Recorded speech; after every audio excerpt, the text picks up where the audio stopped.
Inside this room, all of my dreams become realities, and some of my realities become dreams. What in the wide, wide world of sports is going on here? Alive! It's alive! It's alive! You are listening to the Wilder Ride, getting wilder by the minute. Here are your hosts, Alan Sanders and Walt Murray.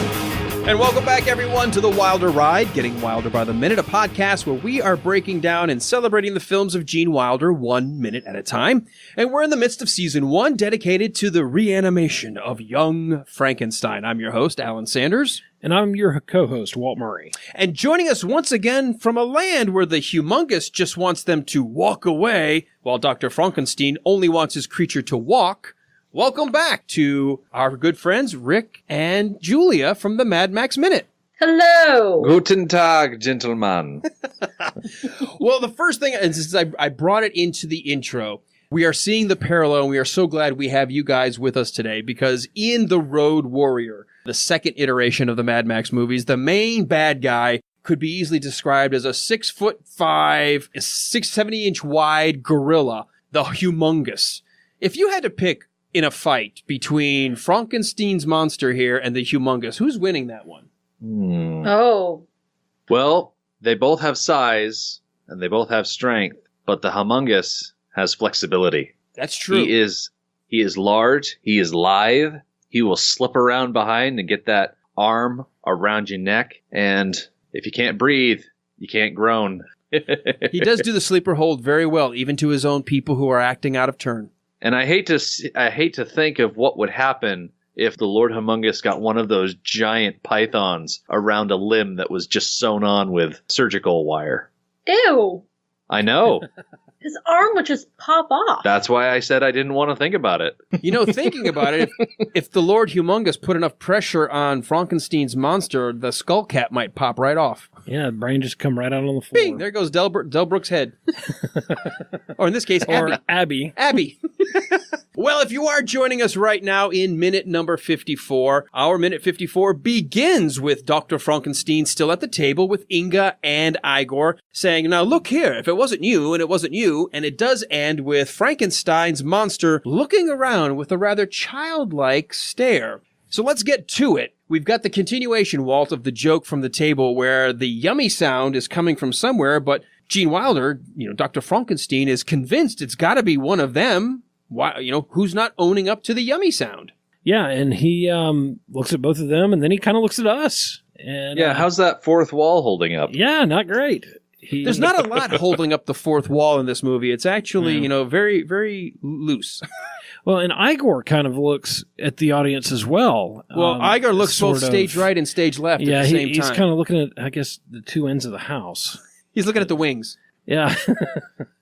Yeah, so it definitely is kind of an odd choice, but yeah, he basically looks at us. If it were more of a, what is the crazy vampire movie where everybody yells stuff at the screen and throws toast and all that? The Rocky Horror Picture Show? Yes. That Okay. nightmare. I thought you were talking about people in the movie. Yeah, I didn't realize you were talking about people in the theater. Yeah, no, we would all yell back, well, it wasn't me. So, because he definitely has kind of a confused look and trying to get his mind around what's going on. Well, what I like is he doesn't look directly into the camera. This isn't as bad as Igor when he has addressed us directly. Mm-hmm. But it's the same look he's given several times up to this point where I've used the phrase, it's like he knows there's an audience watching. He does this little act for as if there's people out there. Mm-hmm. I mean, there's nobody out there. He's not looking at an audience in the room. It's not a play. But I mentioned I do this all the time where I feel like I'm on stage. And so my daughter will say something really, really dumb. And I'll kind of look off as if like, did you hear how stupid that was before I get back to the conversation? So it's a very knowing look, but that's sort of wink and nod to us. So like, wait a minute. If it wasn't you and it wasn't you, look to the audience. Oh, I get you. You guys know. We should go find out what it is. And then comes right back into, snaps back into the scene. Well, it's one of those situations where you just have to Rodney Dangerfield a little bit and be like, I can't believe this. I'm losing to a rug. Exactly. And he did it with the walk this way. He did it, other places where he just, again, it's that slight tip and a nod. I recognize there's somebody out there. There's an audience. Now let's get back to the story. And I do like the fact that all three of them sort of are trying to figure out, well, where is that noise coming from? They all acknowledge that there's something. They all hear it now. Initially, which is really weird, by the way, only Dr. Frankenstein seems to hear the noise because Igor goes, I didn't make any noise. That wasn't me. And Inga's like, it wasn't me. Does Dr. Frankenstein have super hearing? I think the joke wouldn't have worked if everybody else heard it. What do you guys think? I think the other two were so distracted by their delightful dessert that they did not hear it. They just slipped their minds that there was something groaning from the basement where they just left a dead body. Either that or they just assumed that it was Frederick who was making the noise.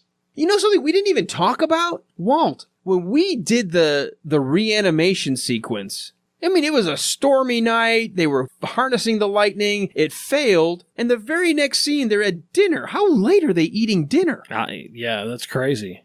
Well, the meeting, the town meeting, there was a clock on the wall, and it was about 8 o'clock. It said 8 o'clock. If we assume that meeting was happening concurrent with, but it wasn't. Somebody said that it wasn't because the town meeting. So is this the next day? Maybe it is the next day. Because there was a scene taken out where a townsperson said, well, I went by the castle and I saw lights flickering and lightning, and that's exactly what happened before, so they're up to it again. And they dropped all that from the film, but that was in the script. So the events of reanimating or trying to reanimate the creature actually precipitated the events that led to the town hall meeting. So it's technically maybe the next night, although it doesn't feel like it.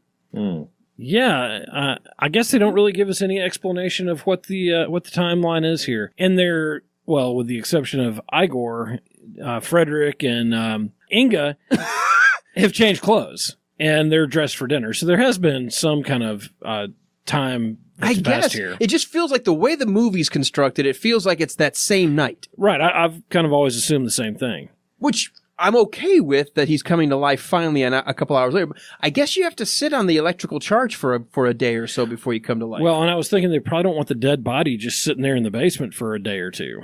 Yeah, you would think. They would have think. had to have done something with it. Well, it was already in the ground. Ugh. Yeah, it's going to get ripe fast if they don't do something with it. Okay, see, here, guys, remember when I asked earlier this week about, your thoughts of analyzing a movie 1 minute at a time? These are those moments where I suddenly run into a brick wall and realize, this all made sense until I stopped and asked the question. Mm-hmm. Yeah, once you start analyzing it, it just doesn't make sense. Well, we have this acknowledged look of, well, if it wasn't you and it wasn't you, and then we hear, and now all of a sudden both Inga and Igor recognize there is a sound coming, and they all immediately, as if by cue, head from the table, and you get the chase music ensuing. They race from the dinner table, down through the secret passage, past the spiral stair, all past the cubby of heads of the 3-year dead, 2-year dead. Well, we don't see all that, but we just know that's what they have to run past. All the way down into the laboratory to sit right next to a now wide-awake Frankenstein's monster. Yeah, and the look on Frederick's face is amazing. I mean, it is the realization that this has worked, and that he has fulfilled his destiny as Dr. Frankenstein. I love the expression on his face with just his hands covering his mouth. If he extended his fingers up to cover more of his nose too, it would remind me of the character Stefan from Saturday Night Live. And I can just imagine Transylvania's hottest club is, it's got everything. Hunchbacks, Fraulines, Schwetzwalzer Torte. What more could you want? Well, what's that in the corner? Is that Frau Blücher? Yes, it is. Well, I've got to ask.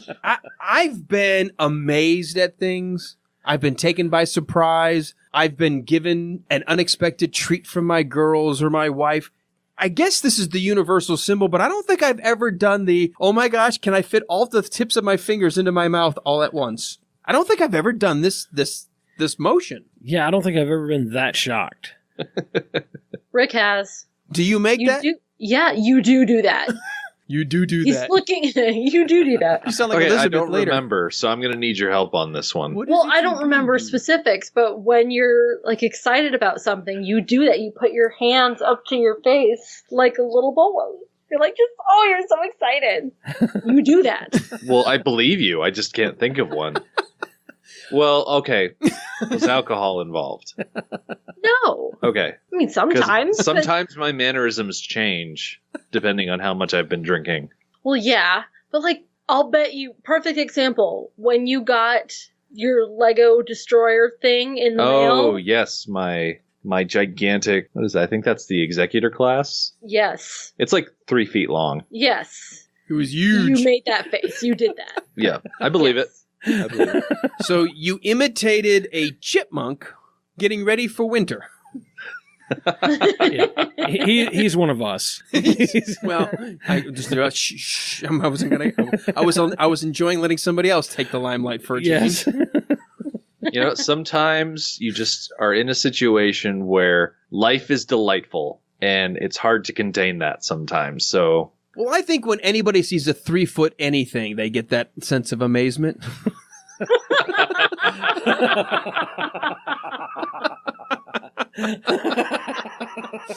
That's Alan J. Sanders, ladies and gentlemen. Alan J. Sanders at Gmail. Don't give them my email address. good night, everybody. See ya. Tip the waitress. I'll be back later. But I mean, when we have that look of surprise. Well, not all. My wife, I think, had the look of disappointment. It was the universal symbol of, aw. Aw. And then the southern expression, oh, bless your heart. That reminds me of one of my favorite poems. It's called Female Disappointment. It goes like this. 6'2", 4 inches.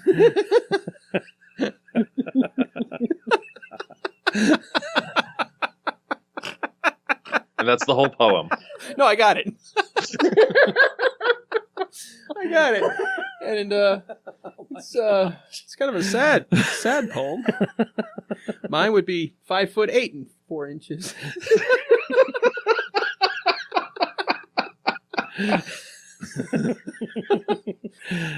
Sorry, all. Actually, no. I often make this joke. I'm really happy that I am not the size and frame of Frankenstein's creature, because everything looks bigger when you're next to me.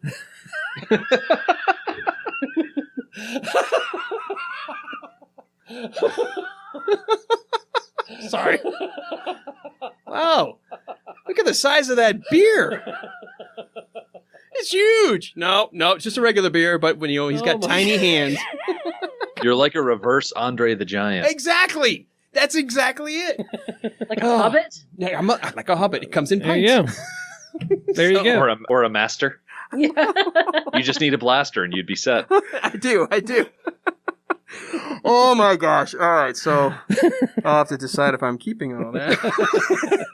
But no, in all sincerity, that look, it is the universal look of awe and surprise. Yes. And it's not a bad look. It's not like oh my God, that's horrible. It's a, I'm so happy look. This sort of adding humanistic characteristics to a chipmunk. If I could imagine, this is like a chipmunk eating its little stash and putting away the nuts to go back into his hovel. Absolute joy on his part that he's realizing that it's worked.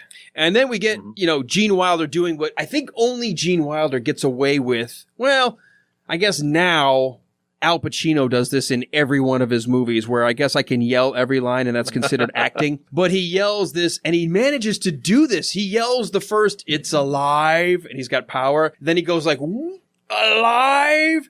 And he hits this tier that I'd be afraid as an actor. I don't know how I could hit that third level. It's amazing the amount of energy he can put into his voice. It really lives up to the original. Yes, it does. It does. He captures that same sense that his grandfather or great grandfather, It would be his grandfather, his grandfather, Victor, brought to that scene. Yeah, you're right. Well, I mean, we love it so much. It's part of our show open. It's probably, when you do that, everyone knows what movie you're quoting it from. Oh yeah, no question. So, well, here's an odd thing that I was thinking of. Why does he say "it's alive" instead of "he's alive"?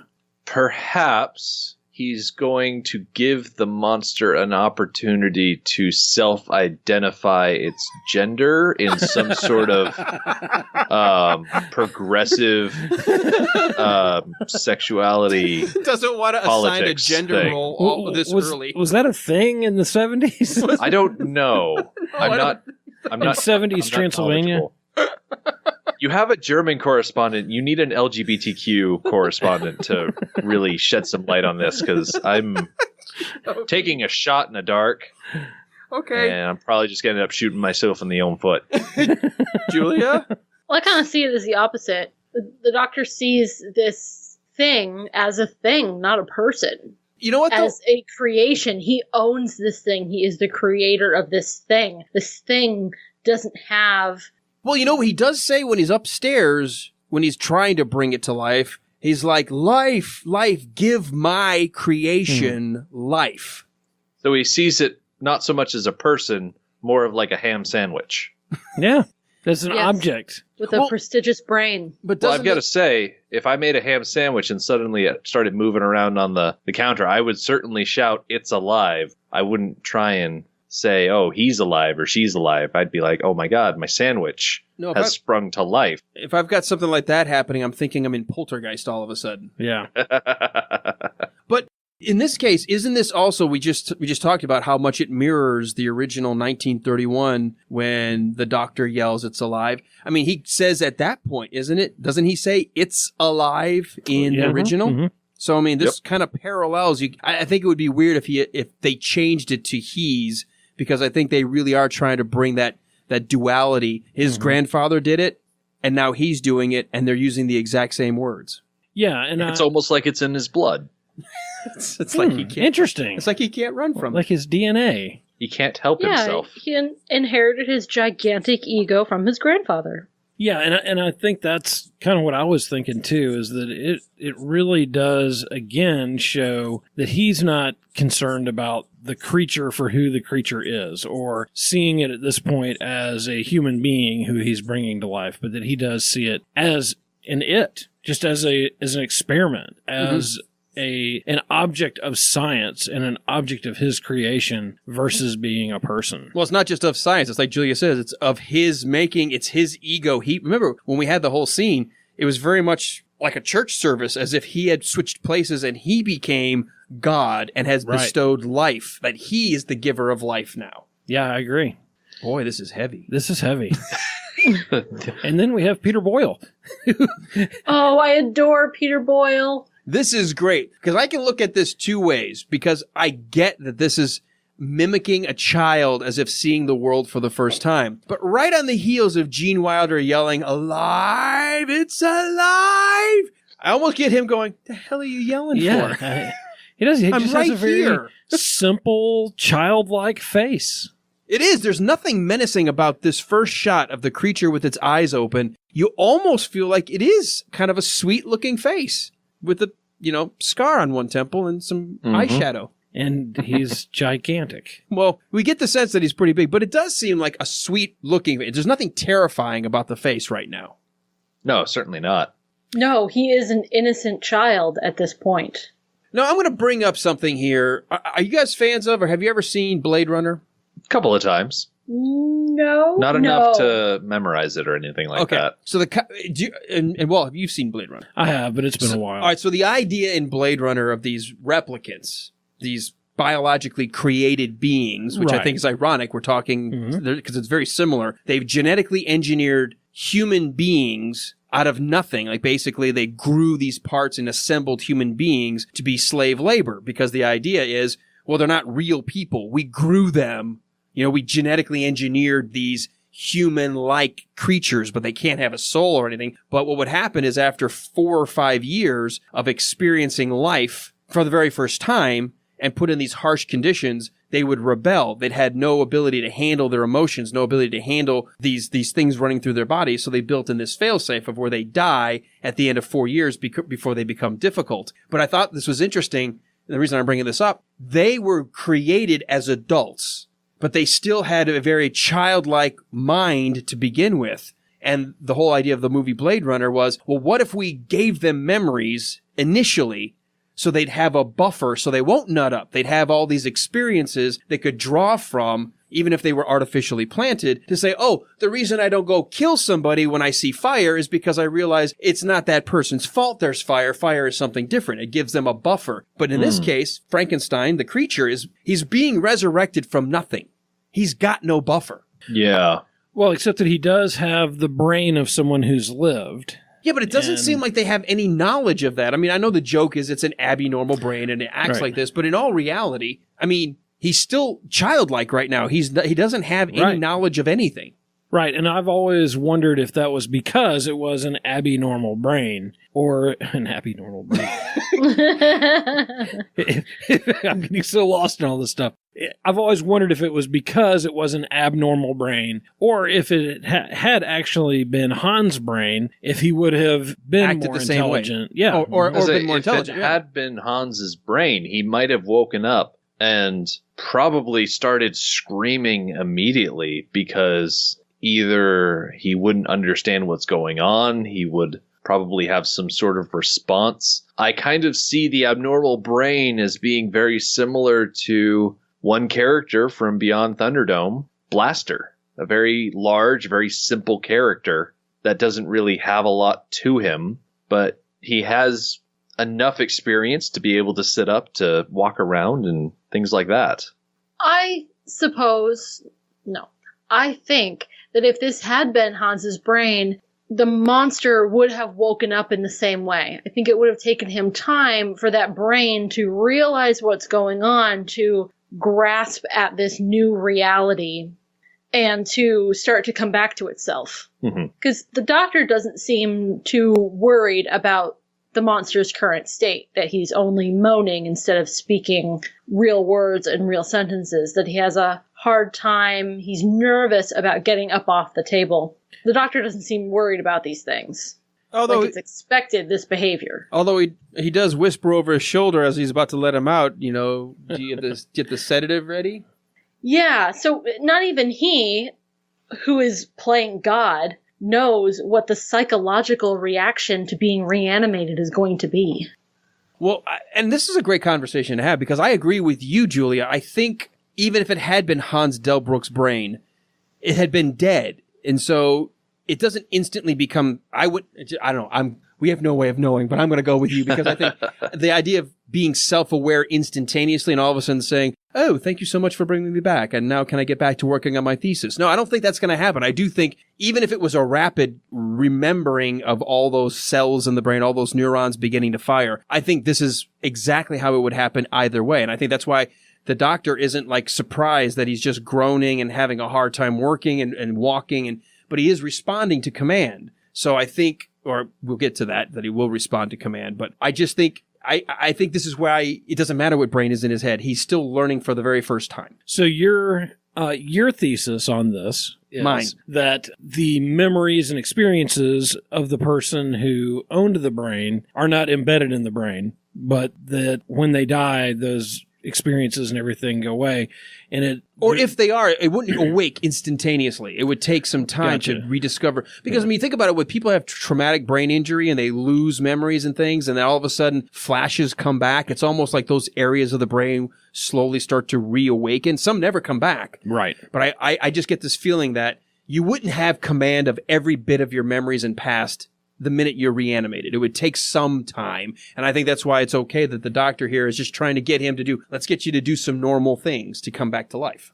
Sure. And I guess this is one of those things that I probably have overthought, but I just assumed that when he woke up and that the brain came out of someone who wasn't this gigantic and everything, so the brain and the body were having to adjust to each other, but that he was simple because it had been a brain that had come from an abnormal person. Huh. So, I mean, it's a great discussion because, I mean, we'll never really know. Yeah. Unless we could interview Mel Brooks, who'd be like, guys, it's just a movie. What was it? Was our guest Ben? Yeah. Private investigator Ben Peacock said, at some point I can hear my dad yelling, "It's a movie! Quit overthinking. What the hell are you doing looking at it a minute at a time? It's a movie!" Well, there's some interesting dialogue here that was taken out. They filmed it, but they removed it in the edit. And I want to go through this and see if you guys think it would have changed the tenor of this scene. Because just after the doctor runs down and says, "It's alive, it's alive," Inga says, "Oh, Dr. Igor, I think you've done it, master." And then Dr. Frankenstein, "Alive, just look at it. The eyes, the fingers, the limbs. I have defeated death." And Igor says, "Better not get too close, master. This guy could kill you." And Freddy says, "I suppose you're right. Inga, prepare a sedative, just in case." Inga, "How big, doctor? He's only just been born. Infant or adult?" And then Frederick goes, "Horse." Okay. And we have more. Freddy says it wants to talk. It wants to take off the straps. It wants to be free. Igor, it wants. It's always what it wants. What about what we want? Freddy, but don't you see? The brain of Hans Delbruck is inside that body, pleading with us. I've got to release that brain. Igor, okay. Just keep the body tied down. Freddy, all right. Stand back. And then he walks up and says, "Hello there." Hello there. So would that have changed the scene if they had had all these conversations ahead of time before just going straight to the body and after the alive, and then just greeting him, "Hello there"? I think it would have slowed things down a little too much. Yeah, I agree. Would have messed with the pacing. And I think some of the jokes wouldn't have worked. What is it about, the whole it wants. What about what we want? I mean, I could see Igor saying it, but it would feel kind of a forced joke right there. Yeah. Yeah, and I think you're right. It would have slowed it down. It would have been unnecessary. And I also think, because we've made a comment that Inga is not dumb. She may be naive, but she's not dumb. And for her to go, "Oh, a sedative, but he's only just been born, infant or adult?" I mean, come on, that'd be a dumb question to ask. Yeah. And then it sets up the joke about horse. She would know the answer to that before even asking it. Right. So one of the things we're discovering, and for you guys, this movie was probably a good hour longer in its initial cut after they had gotten done with it and went to the first edit and they sat down and they really had to pare the movie down to what we see here. And Walt, with very little exception, yet another example of where stuff removed is better left removed. Yeah, Right. no, it certainly would not have added anything to the movie, and it may have been more of a distraction or taken away. And I think even that line when he walks up and his delivery when he says hello is pretty funny. It's kind of a funny way to greet a creature you've just reanimated. Doesn't it sound like he's talking to a baby? It does. I mean, he doesn't. He first shouts, but when he addresses them directly, he's like, "Hello." Yeah. Well, the phrase And he "hello looks- there" is incredibly versatile. You could be addressing a monster that you've just reanimated, or a farm boy who's hiding behind a rock, or not even a farm boy, even a droid hiding behind a rock, or maybe a droid general that you've just dropped down from rafters and you want to greet them for the first time. McGregor or Guinness, it doesn't really matter. I'll take either one. I like them both. The only thing good about the prequels was Ewan McGregor. Hello there. Hello there. Oh, it's all right, little one. Oh, he's all right. He does look and Julia, I'll get you to comment on this. If we go to about second 45 and we don't see the monster. We just see Dr. Frankenstein really up close in the frame. And we notice in the background, it's obvious that we've missed something because she's already working on putting a sedative together. We see Inga in the background kind of holding her hand and Igor. But when Gene Wilder looks really down into the eyes of his monster, it looks like somebody peering over a crib and talking to an infant. It does. And I appreciate that they've taken this moment to humanize the monster and show us that the doctor does consider the monster to be something human, something childlike, something that needs to be cared for and talked to in a nice way. Before this, calling it all the time didn't really give us that sense that he actually cared for the creature. So I like the paternal perspective of, looking over the edge of a crib down on your creation. Yeah, it is very paternal, and he does calm down, and he does look very lovingly, and he's not in any fear at all. Although it is interesting as we begin to wrap up the minute, he does whisper over his shoulder, "Is that sedative ready?" And I'm going to keep smiling just in case he knows what I'm saying. Yeah, but we're not going to take any chances here. Well, not having any kids of my own, this does seem kind of like a normal parental thing. there's a certain face you put forward to your children, but then you've also got other things going on the side. Yeah, I can tell you there have been a couple of times when I've said to my wife, get the NyQuil ready. And, I believe they're having an allergic reaction. Might need some Benadryl. But that'll make him sleepy. Oh, really? Will it? Oh. Well, that means that he'll go night-night and not wake us up. That's right. Well, I do know that much like dealing with dogs as well, it's so funny. Like a dog can tell your mannerism, and if you say something in a more harsh tone, they're going to shy away. So I'll often be like, "Come here, who did the poopy? Coming over here." Yeah. And he's doing that same thing where he's trying to make sure he stays friendly and smiling while is the sedative ready?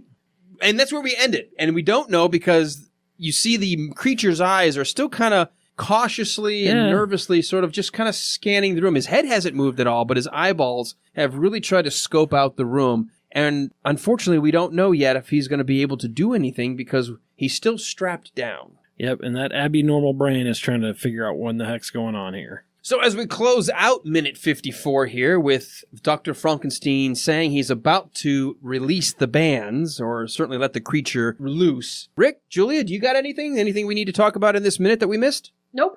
At the tail end of this minute, when Friedrich asks about the sedative, Inga answers in the affirmative, and I don't know if it's just me hearing things, but it doesn't sound like Inga's normal voice. Is that just me? Like it's ADR? Well, let's Sort of, but it's also just a little harsher, a little bit more pointed than it normally is, maybe even slightly deeper. I'm not really sure how to put my finger on it. Well, but it just sounds different. Let's listen. Because Is the sedative ready? Yes, doctor. It does. That's not her voice. Yeah, I hear what you hear. Because she's been very soft in these minutes earlier in the week. You know, you haven't touched your food and everything. And then you get this very pointed, yes, doctor. Yes, doctor. Is it me or does it sound a little like Frau Blucher? It kind of does. Yeah, it kind of does. That is a really, really good catch. You just sort of, it's amazing again when you're just watching a movie in real time. You're sitting back, you're eating popcorn, drinking a beer, enjoying the movie, laughing with friends and family. That does not sound like Terry Garr at all. No, it doesn't. No, it's very strange. And I don't know if that's because they may not have had a good audio take of her saying that. Maybe. Because remember, they cut all of that out. Because that definitely sounds like Cloris Leachman more than it sounds like Terry Garr. Or they caught, Terry Garr on, pollen day here in the South, where she's that could be all gagged up with pollen. But I mean, that's a great catch, Rick, because again, if you just slow it down, if you just pause for that second when she delivers it off screen and it's off camera, you don't even see who's delivering it. You just assume it's Inga. It's got sort of a raspy quality that does not sound like Terry Garr. Yeah. I wonder if it was just somebody who they had there at the editing. Yeah, like I think they got somebody to try to, as close as they can, approximate the response. If that's the case, they actually did a pretty good job. Yeah, because I mean, it takes breaking it down literally to the second to catch something like that. Well, and how many times I've watched this movie and never caught that? I've never. I just in preparing even for today, just going through the minute, and then we rewatched it here before we started, and wow. Well, things happen. We do know this, and it's totally within the realm of believability that they did not have a good audio take. Because so many times things were ruined on the set, people were laughing, and if they cut so much out, they may have cut the audio that they had captured of her saying "yes, doctor" in a previous take. But by eliminating it, they didn't have the audio for some reason, or they didn't match the audio to that take, so they needed to not really so much ADR, get somebody to kind of fake it because they're not going to pay Terry Garr to come in. They go to Jane from accounting and say, "Hey, Jane, can you come on up here for a second? We got a problem in the you edit. Want to be in a movie? You want to be in a movie? Hey, we'll make you a star." A picture star. Come on up here. All right. Well, that's a great catch, Rick. Anything else you got on your notes besides bringing that bombshell at the last moment here? Nope. Me just mishearing things. That was the last it. Excellent. Well, you guys have, we talked at the very beginning about Lord Humongous and, of course, Master Blaster. And bringing up Master Blaster is more important because you guys are in the midst, at least as of right now, of the third Mad Max film, Beyond Thunderdome. If people want to go over and check out the whole Mad Max trilogy and hopefully get to Fury Road at some point down the road, where can people go? Our home on the internet is madmaxminute.com. That is where you can find all of our previous seasons, including our current season, which, like you said, we're covering Mad Max Beyond Thunderdome. We also have a Twitter presence at Mad Max Minute, and we are on Facebook like just about everybody. You can search Mad Max Minute there, and we have a listener group called Mad Max Minute Beyond Microphone. Walt, where can people go to learn about the Wilder Ride and sort of get caught up on Young Frankenstein for now? Well, the best place to find us is on our website at thewilderride.com. And from there, you can find links to our Facebook page, to our Twitter, to all kinds of other fun places to find us. Our Patreon page is listed on there. We'd love for you to come along, join us on this Wilder Ride, and be a part of our team here. And please take a few minutes to go to our Facebook page or to the listeners group there. Make some comments. Maybe you know who it was who played the part of Jane from accounting, who filled in the voice there and can educate us. And we'd love to have you be a part of what's going on. Well, we've got Rick and Julia one more day tomorrow. It's Friday. We're all cruising to the weekend. We've got one more episode left this week. Minute 55 coming up tomorrow, where the creature will be still tentatively looking around the room. And by the end of the minute, we'll be taking some of his very first steps with the help of the good doctor. Until tomorrow, then. Hey, Jane, you want to be on a podcast? Yes, Doctor. Yes, Doctor. Yes, Doctor. I seek the process.